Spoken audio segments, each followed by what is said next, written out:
नमस्कार, मैं अभिषेक उपाध्याय। मेरे साथ हैं advocate Mithilesh Pandey, supreme court में एडवोकेट हैं। और खूबी ये कि मिथिलेश जी की ज़िंदगी का एक नया चैप्टर शुरू हो रहा है। अच्छा खासा तजुर्बा है इनको, देश के सर्वोच्च न्यायालय से लेकर के निचली अदालतों तक, और एक दो नहीं बल्कि कई बड़े मुकदमे इन्होंने जीते हैं और मीडिया में सुर्खियों में बने हैं। अभी जब बातचीत होगी तो उनका जिक्र भी आएगा। लेकिन अब क्या है, मैंने आपसे कहा ना कि मिथिलेश जी ने एक नया चैप्टर शुरू किया, एक नई दुनिया में प्रवेश कर रहे हैं। और वो ये है कि जो सीखा है, जो इनके अनुभव हैं, अब वो जो नई पीढ़ी है उसको देना चाहते हैं। एक लॉ लर्निंग बेंच के नाम से इन्होंने यूट्यूब चैनल शुरू किया है और उसमें लॉ की मास्टर क्लास चलेगी। मास्टर क्लास में इसलिए कह रहा हूँ कि मिथिलेश जी को मैं जानता हूँ इलाहाबाद विश्वविद्यालय के ज़माने से, इलाहाबाद विश्वविद्यालय से पढ़े हुए हैं, मेरे सीनियर हैं। और जिस तरह से आए थे, दिल्ली में कोई बैकग्राउंड नहीं था, लेकिन किस तरह से इन्होंने अपना एक बड़ा मुकाम बना लिया है। तो ऐसे कई सारे जो लॉ के विद्यार्थी हैं वो बड़ी हसरत लेकर के दिल्ली आते हैं कि उनको बहुत बड़ा वकील बनना है, लेकिन उनको कोई गाइडेंस नहीं मिलता है। मिथिलेश जी, यहीं से शुरू कर रहा हूँ मैं। ये जो आपने शुरू किया है law learning bench digital platform, मैंने अभी एक बात कही जो मैंने आपसे बातचीत में समझी कि आपकी ख्वाब ये है कि आप भटके, तमाम मुश्किलें आपने झेली, आज आप बहुत सफल पोजीशन पे हैं।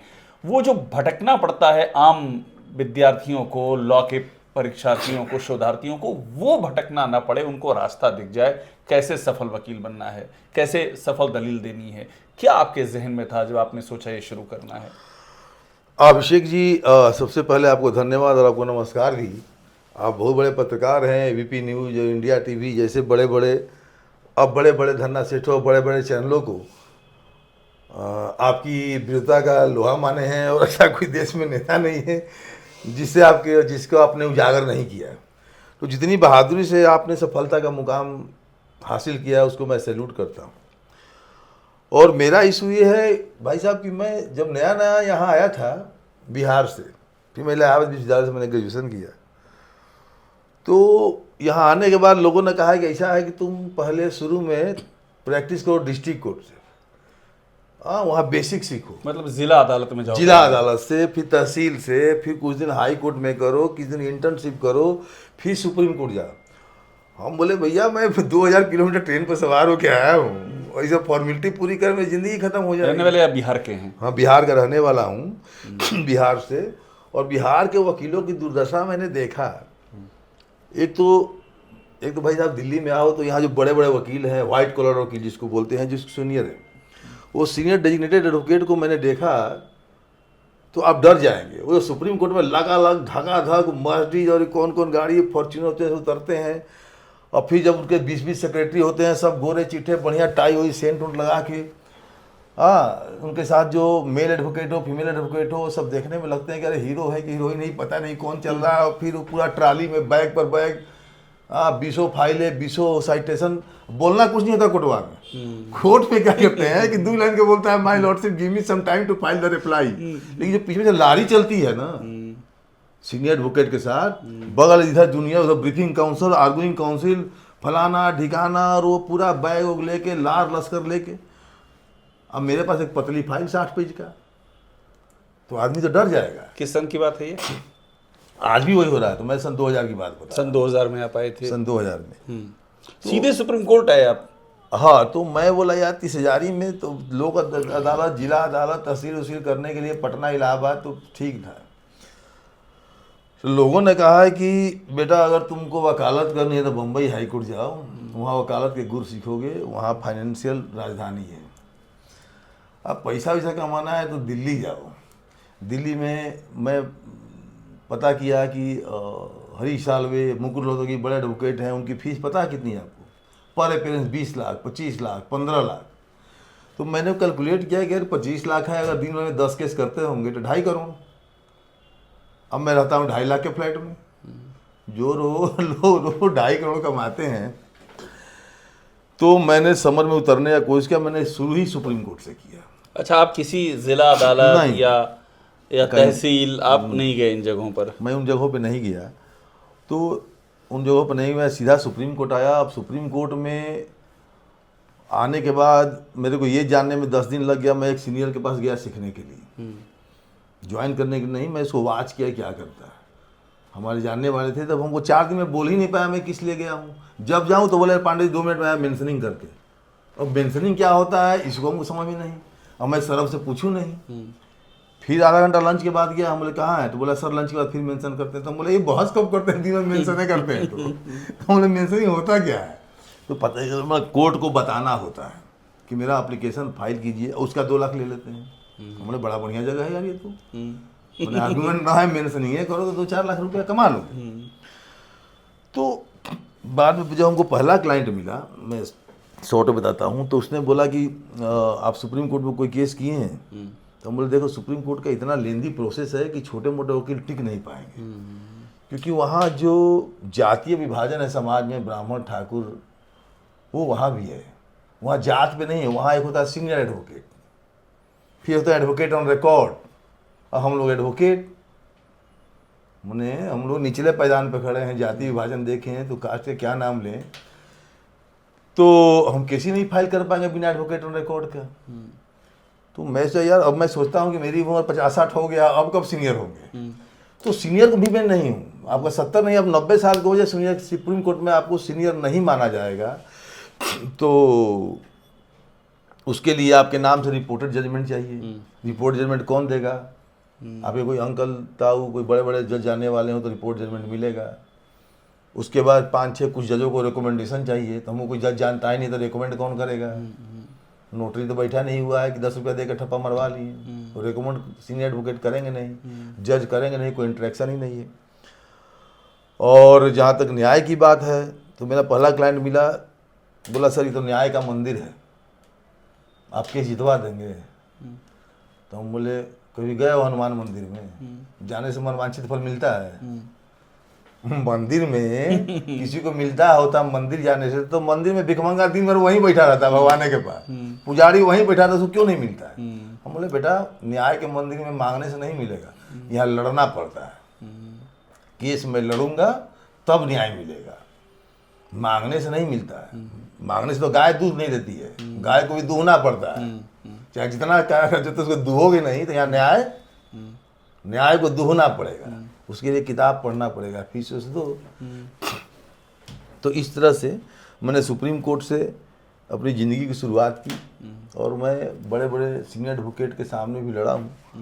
और पहला केस आपको जो मिला, भी आप जिक्र कर रहे थे, वो बड़ा दिलचस्प होगा जानना कि पहला केस जिसमें आप अपीयर हुए सुप्रीम कोर्ट में, आपको ख्याल है? नहीं, हाँ, सुप्रीम कोर्ट से पहले क्या हुआ, एक बार बाई चांस मेरे को रास्ते में बस स्टैंड में मैं खड़ा था, तो वहाँ मेरे गांव का एक लड़का मिल गया। तो अच्छा मेरे पास कोट वोट था नहीं। उसके पहले ही घटना है कि जब मेरा इनरोलमेंट हो गया, तो पिताजी बाबूजी बोले कि मतलब वही तुमको पढ़ा लिखा दिए, LLB करा दिए, अब तुम अपना नैया खुद पार लगाओ, हम तुमको पैसा नहीं देंगे। तो हम बोले कुछ कंपटीशन की तैयारी कर ले। बोला कंपटीशन IAS छोड़ो, वकालत की डिग्री है, जो करना है करो। अब मेरे पास यूनिफॉर्म नहीं था, तो मैंने मेरे पास थोड़े बहुत 100-200 रुपये थे, तो पता किया तो बोला चला पुराना कपड़ा मिलता है लाल किला के पीछे चोर बाजार में। तो मैं लाल किला गया, अभी भी मैं कोट रखा हूँ, अभी मैं अभिषेक चोर बाजार से आपने कोट खरीदा? वही लाल किला में नहीं बनता रोड पे, फुटपाथ पे। हाँ। तो मैं वहाँ गया, तो हम बोले यार नहीं, मैं गलत बोल रहा। हाँ, जब बस स्टैंड पर क्लाइंट मिला तो हम बोले कि बोला यार कोई वकील जानने वाला है? तो हम बोले वकील तो हम ही हैं। तो बोला यार तुम वकील नहीं हो, कहाँ कोट पहने हो? तो मेरे को लगा यार वकील को हमेशा अपने अटायर में रहना चाहिए। पहली सीख मैं देना चाहता हूँ कि अगर आप बड़ा वकील बनना चाहते हैं, सफल वकील बनना चाहते हैं, तो 3 सीख है। नंबर 1 कि आप लोगों को महसूस करें कि you are a good advocate, you are a brilliant advocate, अपने बात से, अपने काम से। और दूसरा, आप थोड़ा मशहूर कीजिए। अब मशहूर करने के लिए मैं ये बताना चाहता हूँ लोगों को कि ये नहीं कि आपका अखबार में नाम छपेगा, क्योंकि आप बड़े राम जेठमलानी साहब के तो है नहीं कि आपका अखबार में आएगा, और आपका स्टार न्यूज़ और ये ABP न्यूज़, इंडिया TV में आपका इंटरव्यू तो आएगा नहीं, तो कैसे मशहूर होंगे? ज़्यादा लंबा नहीं उड़ना है। जहां आप रहते हो वहां से 4 किलोमीटर अंदर अंदर अपनी मौजूदगी बता दीजिए कि मैं वकील हूँ।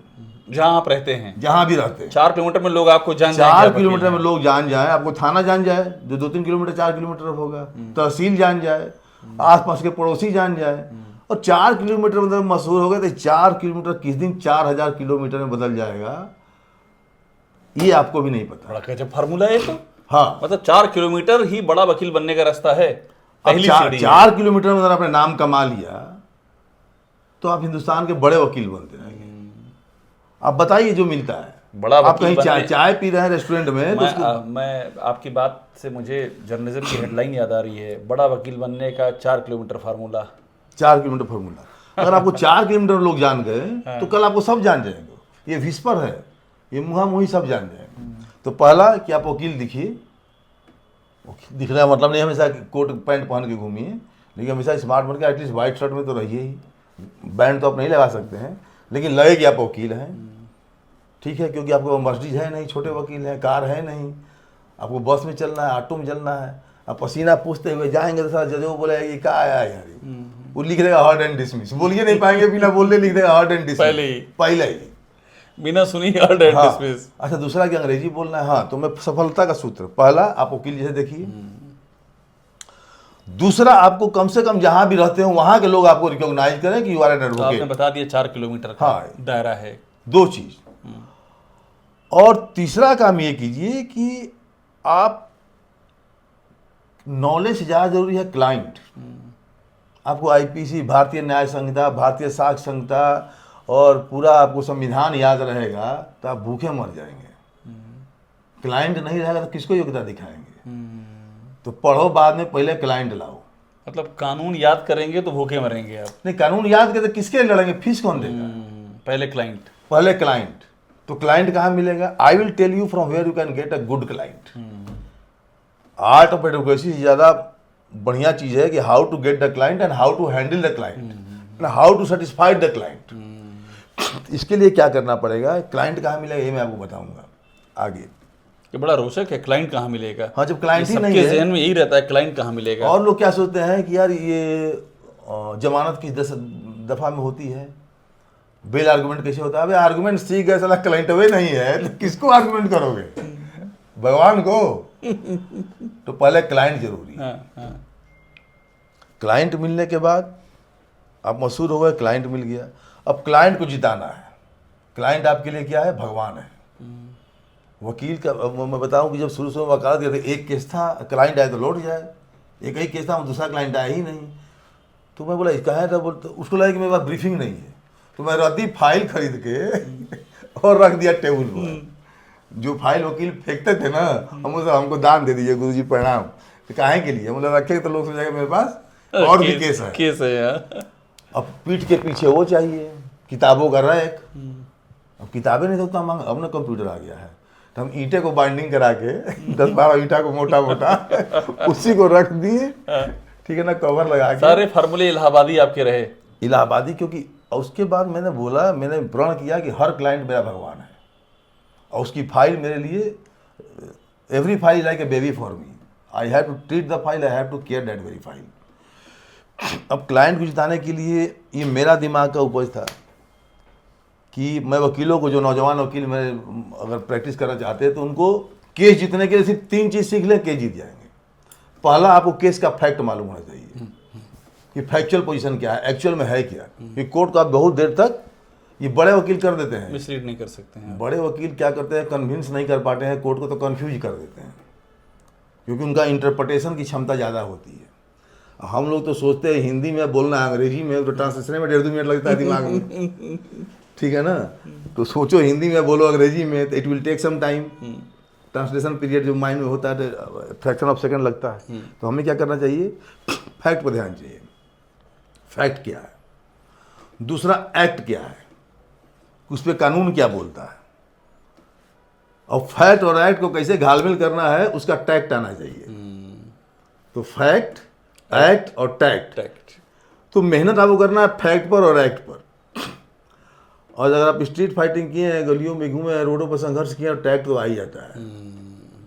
तो फैक्ट, एक्ट और टैक्ट, ये आप मूल मंत्र है पहला वकील लिखिए, दूसरा 4 किलोमीटर के दायरे में अपनी कम से कम मशहूर हो जाइए एज एन एडवोकेट। तीसरा आपको एक्ट, फैक्ट और टैट को केस के अनुसार, जब केस लीजिए तो उसको अच्छे से पढ़िए और ये 3 चीज़ फिर रिसर्च कीजिए। और जहाँ तक अगर निराशा की बात करते हैं कि नहीं सुप्रीम कोर्ट में बड़े बड़े हैं, हर वकील बड़ा वकील राज्यसभा का मेंबर है, कोई रिटायर्ड रविशंकर प्रसाद जी हैं इतने बड़े वकील, तो मंत्री भी रहे हैं, कपिल सिब्बल जी हैं और राज्यसभा के सदस्य रहे हैं, तो कोर्ट को, तो वो लोग कोर्ट में जो करते हैं वो लोग लड़ते हैं वीडियोकॉन, रिलायंस और टाटा बिरला केस। आपको क्या है, सीता देवी बनाम मीता देवी, इसमें क्या पैरवी चलेगी, भूखे के नंगे ने नोच खाया। तो छोटे छोटे केस इतने हैं ना, स्क्रैप केसेस। आप ये आपने निराशा की बात कही मिथिलेश जी, मुझे तभी ख्याल आया कि निराशा से ज़्यादा लोग भाषा के लिए बड़ा परेशान रहते हैं कि वो जो इंग्लिश में भी आप जो बात कर रहे थे, इंग्लिश में जिरा करना, बिहार से आए, यूपी से आए, एक जो साइकोलॉजिकल बैरियर होता है, इसके लिए क्या किया जाए?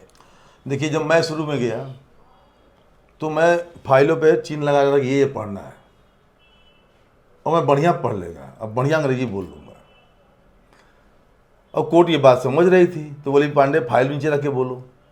अच्छा, बोला आपसे? हाँ। अच्छा, तो हम बोले सर फाइल में तो लिखा हुआ है। तो बोला नहीं, what is your case, give a brief summary in short 3 lines. तो हमें सिनॉप्सिस पढ़ दीजिए, उसमें लिखा हुआ है। वो नहीं ऐसे ही बोलो।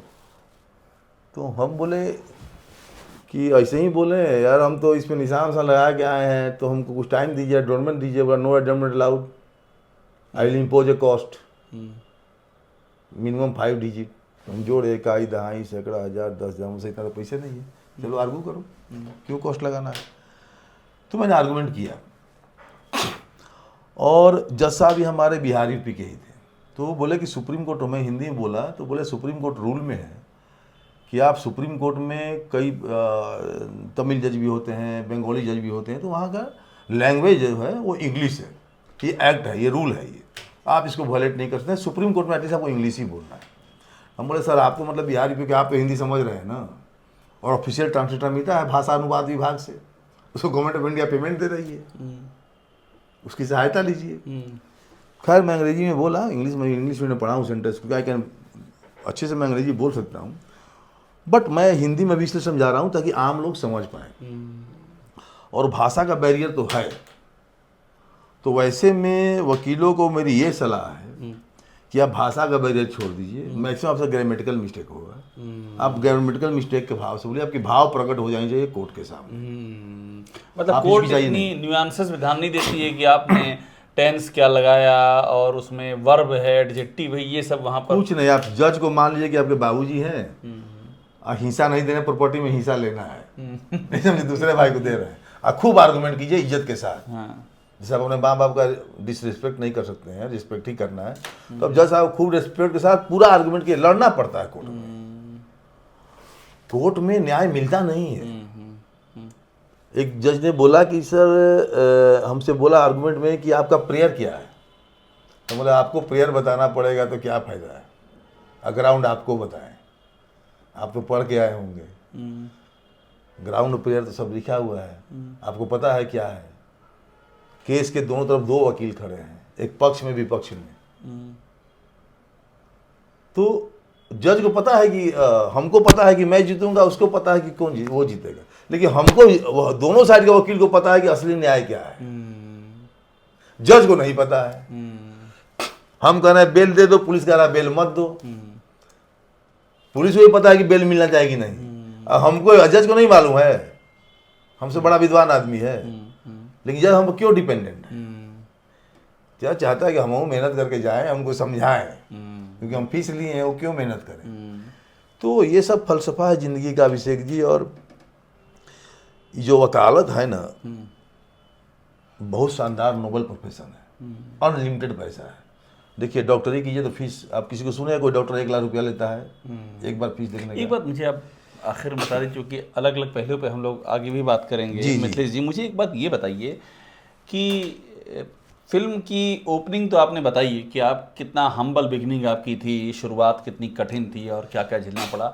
जरा क्लाइमेक्स पे आ जाते हैं। आज की तारीख में इतना, ये जो आपका 2000 से लेकर के और ये 2025 चल रहा है, ये 1/4 जिसे कहते हैं कि 25 साल का जो आपका संघर्ष था, इसमें आज आप कहाँ खड़े हैं? आज आप कई बैंक के पैनल पर हैं, कई बड़ी कंपनियों के पैनल पर हैं आप। जी देखिए, मैं अपने आप को, भगवान का आशीर्वाद है कि मेरा कोई बैकिंग नहीं, मेरा कोई लिगेसी नहीं।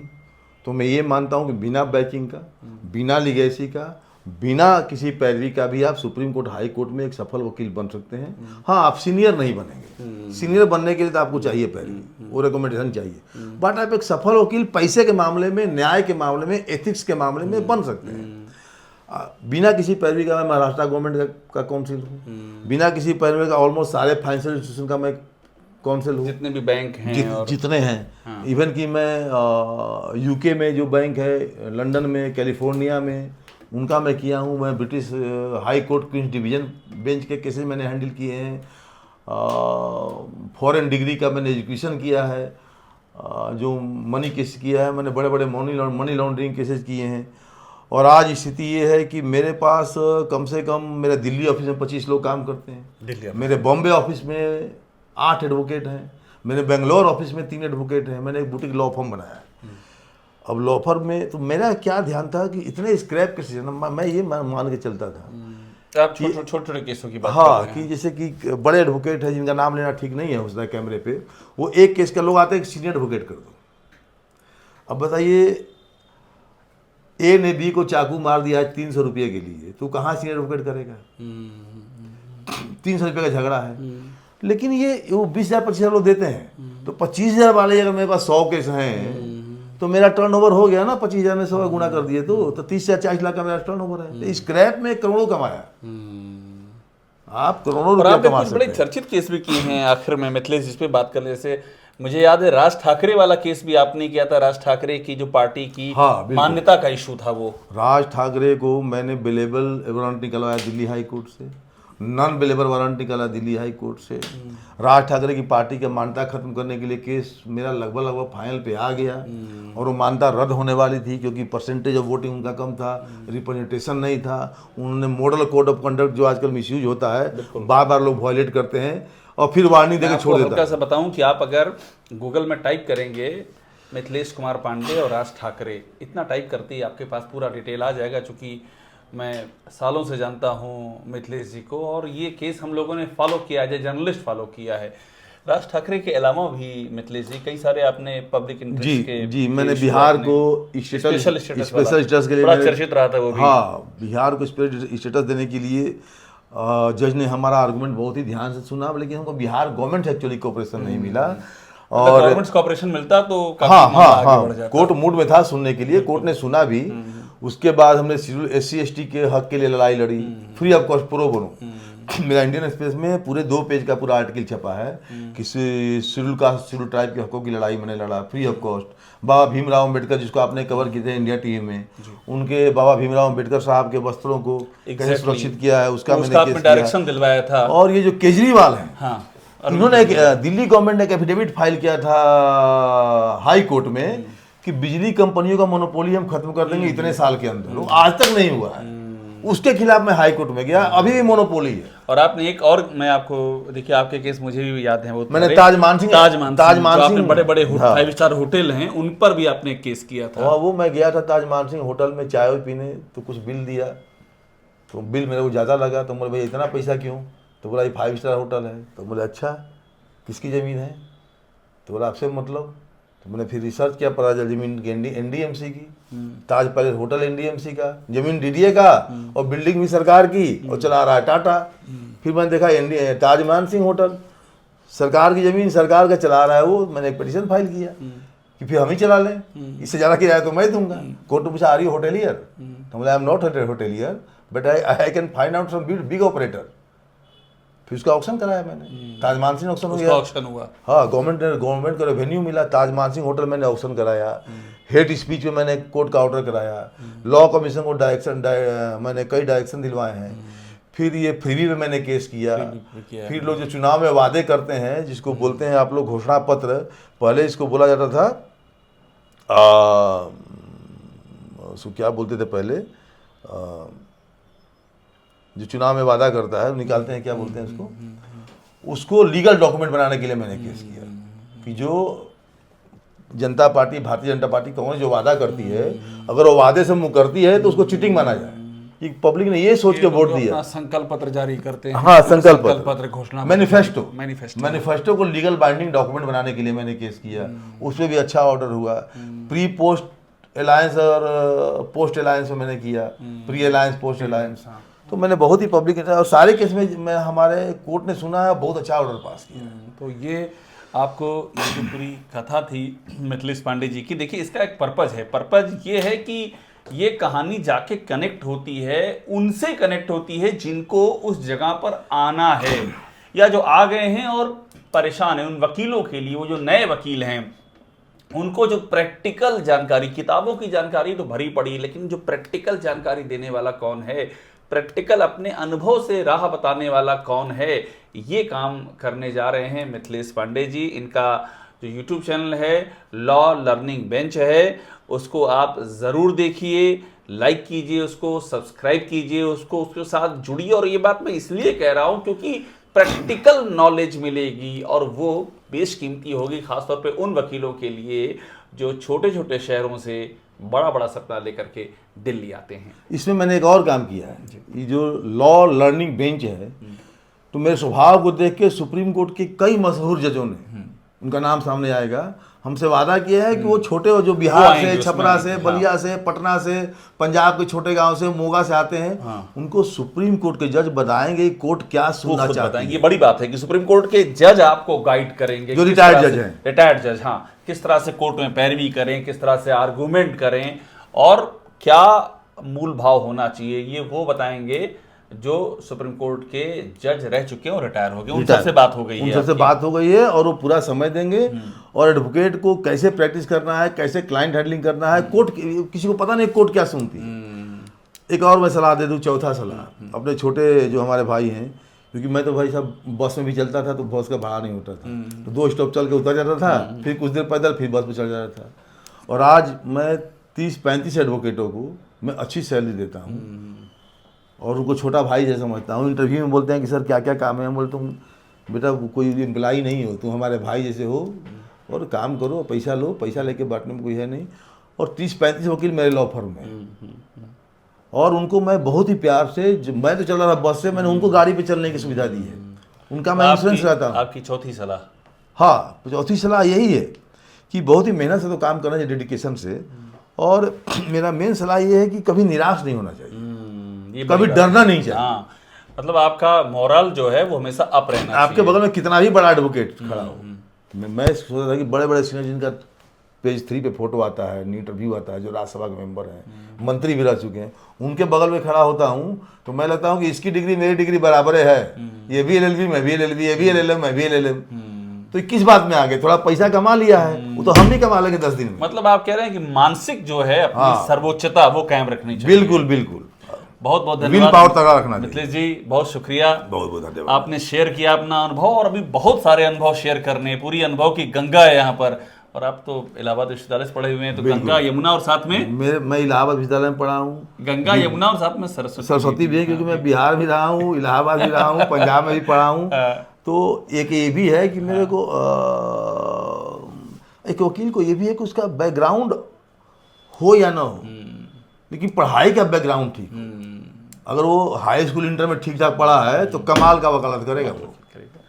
बहुत शुक्रिया मिथिलेश जी बात करने के लिए। बहुत बहुत धन्यवाद। आगे भी आपको और आपके चैनल को और आपके मीडिया जगत को बहुत बहुत आगे भी आपको ये इस तरह से जो मिथिलेश जी के सूत्र हैं वो मिलते रहेंगे और ये बहुत ही ज़्यादा फायदेमंद होंगे आने वाले वकीलों के लिए। शुक्रिया। ऑर्डर। तमाम सबूत और गवाहों के बयानात को मद्देनजर रखते हुए ये अदालत इस नतीजे पर पहुंची है। ये सब सोचकर ही आदमी कांप जाता है। क्यों?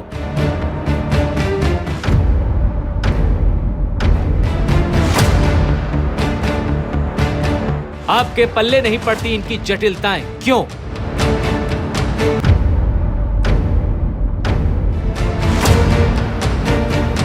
ये सारे शब्द सुनकर ही होश उड़ जाते हैं। क्यों?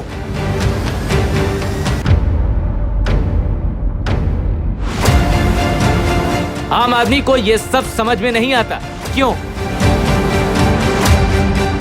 क्योंकि आपकी भाषा में ये बताने वाले कम हैं। तो आज से अभी से आपके लिए हम हैं। मिट जाएगा कानूनी क्लेश, मजबूत होगा आपका case. My self advocate Mithilesh. शुरू होने जा रही है सफलतम वकील बनने की कोचिंग क्लास। सुप्रीम कोर्ट और हाई कोर्ट के रिटायर्ड जज, नामचीन सॉलिसिटर, अटॉर्नी आपको सिखाएंगे art of advocacy, court craft, drafting and pleading और भी बहुत कुछ। हाई कोर्ट और सुप्रीम कोर्ट में कैसे करें असरदार बहस, चलेंगी लाइव क्लासेस। आइए साथ मिलकर रचे नया इतिहास।